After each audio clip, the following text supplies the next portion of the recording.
Coslin bringing you SROA Soundboard, our podcast for radiation oncology administrators. I'm joined in conversation today with Dr. Malika Siker, Associate Dean for Student Inclusion and Diversity and Associate Professor of Radiation Oncology at Medical College of Wisconsin. Thank you for joining me today, Dr. Siker. Thank you for having me. My first question is, how hard is it for people to acknowledge that they contribute to structural racism? I think that's a really excellent question. It's hard for people to acknowledge that they contribute to structural racism because racism is a very loaded term. Nobody wants to be thought of as a racist or think of this country or their friends and family as being a racist. The term structural racism, by definition, doesn't necessarily put the blame on the individual, but the structures that we've put in place that advantage certain groups over the other. And why should we care individually and collectively about improving equity, diversity, and inclusion? Well, I think the main reason is we all have to gain from improving equity, inclusion, and diversity in our field or any field really. The contributions of individuals who are disadvantaged by our current system aren't reaching us.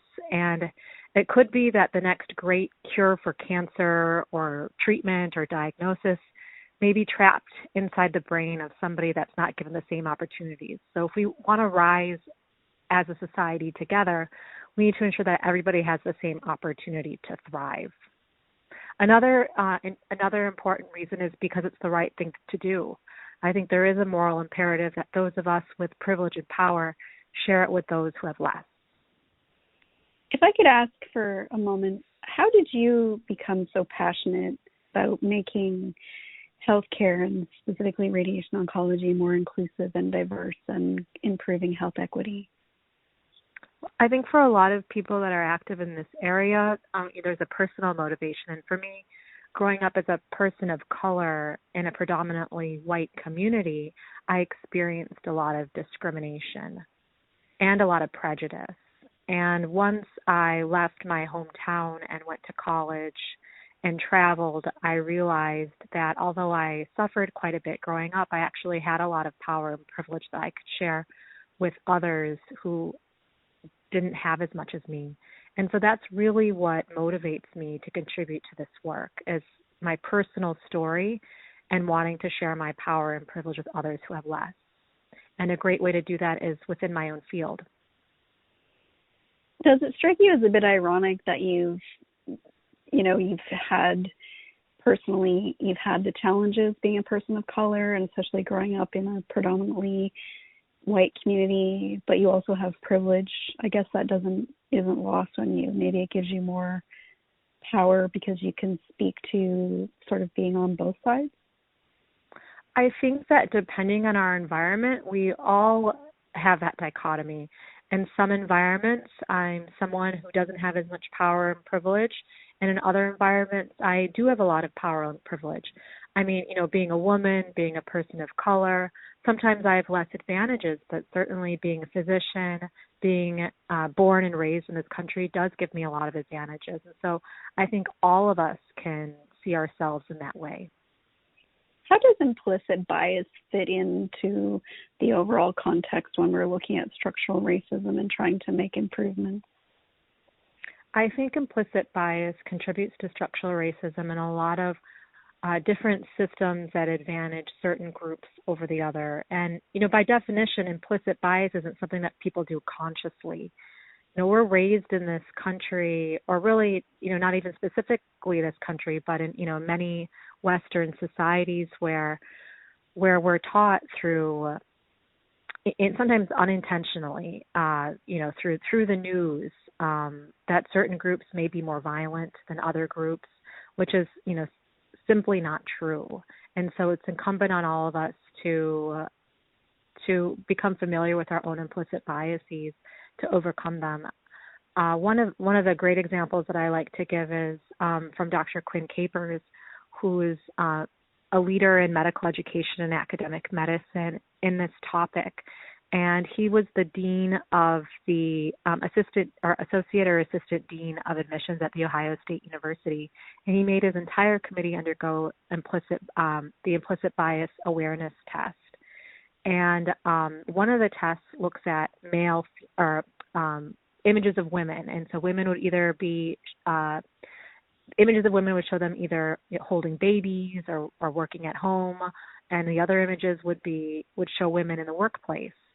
And every single person on the admissions committee took this test, including all the women on the admissions committee, and 100% of the women on the admissions committee were biased against women in the workplace.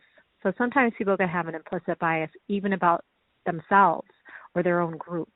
And so it's not meant to be something that's punitive. It's just the way that our minds have been shaped through growing up in society. In terms of health equity, let's look within the context of radiation oncology specifically.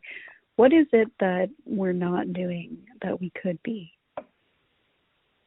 Well, I think that it just starts from a basic step. I don't think that people are even really familiar with the term structural racism or the concept of race being a social construct rather than a biologic one. So I think just taking a step back, I think that there's a lot of education that we need to do to educate those of us that are involved in radiation oncology just on some basic concepts like race and racism.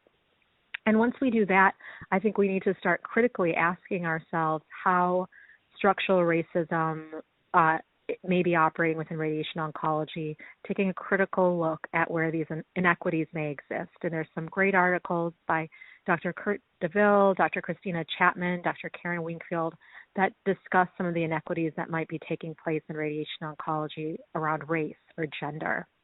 And then the next step is to strategize, organize, and act within our local groups and our national groups as well.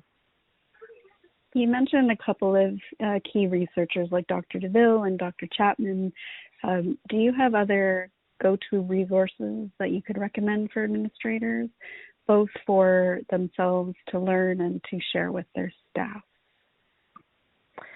Yeah, I think there's a lot of great articles being written recently or frankly, even decades ago. One of the top thinkers in this area is Dr. Kamara Jones, who has been discussing racism within medicine for decades, really. So she's someone that I would recommend that people read, as well as Dr. Rhea Boyd. Otherwise, there's a lot of books out there that people are talking about right now. Right now at our institution, we're doing a common read, how to be an anti-racist, and he was one of the keynote speakers. Dr. Kendi was one of the keynote speakers at ASTRO. So You Want to Talk About Race is another book that I've heard people talk about. On Netflix, there's a lot of great movies out there, right, or documentaries out there right now that discuss topics surrounding race and racism. A good one is called 13th, which discusses the industrialized prison complex, and I think really makes the viewer understand sort of the crisis that we're facing in the nation around incarceration. And so those are some go-to resources I think that people can engage with to start learning more about this. That sounds great. Thank you for sharing that. What strategies can department administrators use when they find faculty and staff members may feel uncomfortable or threatened by discussions about privilege, diversity, and implicit bias? Well, I think that for those of us that are in radiation oncology departments who aren't afraid to have these conversations is to just start talking about it. There's ways to talk about it in ways that are non-threatening to other individuals, and I think that it's important to those of us that have this knowledge to normalize it and to make others realize that it's okay to talk about. Could you give an example of how one might be able to talk about it in a non-threatening way so that people don't feel alienated? I think it's all about finding common ground.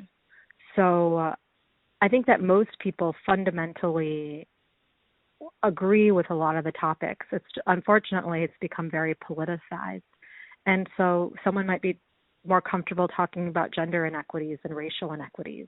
So that might be a place to start the conversation. And then through the conversation and making the individual realize where those inequities exist, then, moving on to going on to illustrate that those same inequities exist for racial groups or ethnic groups or sexual orientation.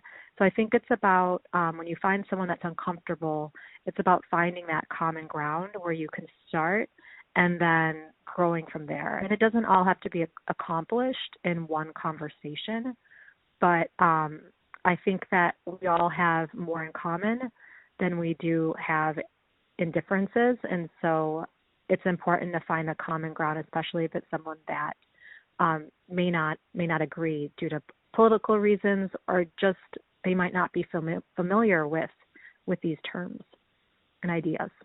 Do you think it would be helpful for all staff in radiation oncology, from frontline to radiation oncologists and administrators, to undergo bias training and also to do the implicit bias test? I think I have mixed feelings about mandatory trainings. In some ways, I think mandatory trainings are important because everybody gets exposed to a certain training or education. On the other hand, if you have somebody that's very much against the idea, they might come in closed-minded, not appreciate the experience, and actually come out of the experience with a worse understanding. So I think for the most part, I'm open to mandatory trainings as long as most people that are getting involved are open-minded and ready for the information. So we've talked a lot about the environment in which we deliver healthcare, but I also wanted to ask you, should administrators also be mindful of opening the lens to patients to give them an opportunity to speak about where they may not have felt like they've had an equitable experience, so that they can learn and make improvements?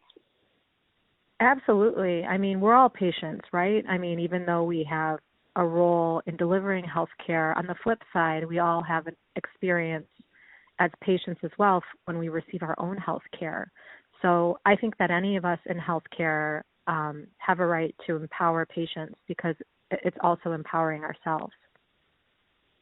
The last question that I have is, so 2020 has been a terrible year, a stressful year, but it's also been, in some ways, a year of enlightenment. And that's, I think, come because COVID has, raised awareness of the inequities, especially for minority communities, and the death of George Floyd also, put the many issues related to minorities in the spotlight in a way they haven't been before.